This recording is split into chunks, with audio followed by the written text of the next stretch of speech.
When I was 10 years old, my family made a major move from the small Oregon coast town where I grew up to the big city of Portland. I still remember standing in the nearly empty house as we were getting ready to leave. The rooms had a strange echo and most of the furniture was gone.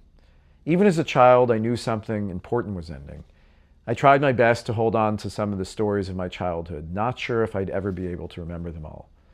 I was sad, but I knew something exciting was waiting ahead. Since then, I've moved many times in my life. And every time, there's this strange mixture of emotions, which I'm sure many of you know well. The grief, the possibility, the sadness, and the anticipation. Moves, like every other transition, they're not always easy, but they can also be profoundly hopeful experiences. But of course, many of the transitions we experience in life are much more difficult than moving homes. People experience the death of loved ones, divorce, illness, changes in identity, children growing up and leaving home. Some of these transitions are chosen and others are forced on us. And what I've learned is that Judaism is deeply aware of the reality of transition. And so much of Jewish life is built around transitions. Think about it. We move from Shabbat back to the ordinary work week through the ritual of Havdalah. We go the other direction. We move from the ordinary work week into Shabbat again every Friday night. We move from one holiday to another, from sadness to celebration, slavery to freedom, revelation to wandering. And we do this all through the rituals and traditions that we have. This week, we begin reading the book of Numbers, Bamidbar. The word Bamidbar literally means in the wilderness. And the wilderness is, above all else, a place of transition. The Israelites, they're not slaves in Egypt anymore, but they're also not yet in Israel.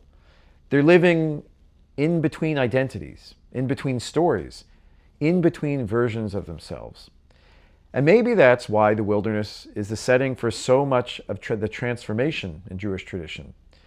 The rabbis noticed something fascinating in this. In the Mechilta, an ancient rabbinic text, the rabbis teach the Torah was given openly in a wilderness place.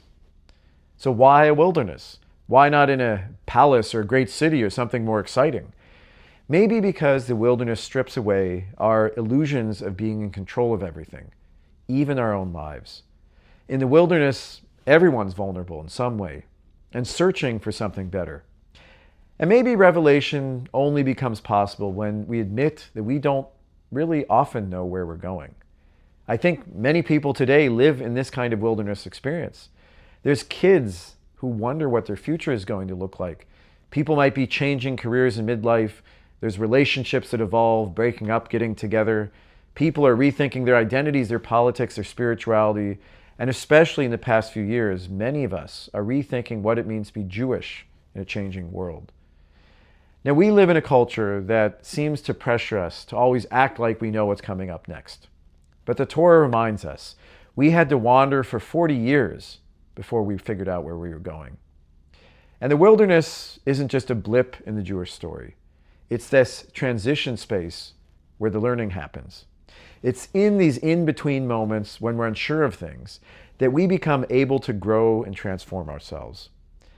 So in many ways, maybe that's the message of Bamidbar. Wilderness and wandering are important parts of how we grow, and this is how we can change ourselves and form new ways of connecting with each other and the mysteries around us.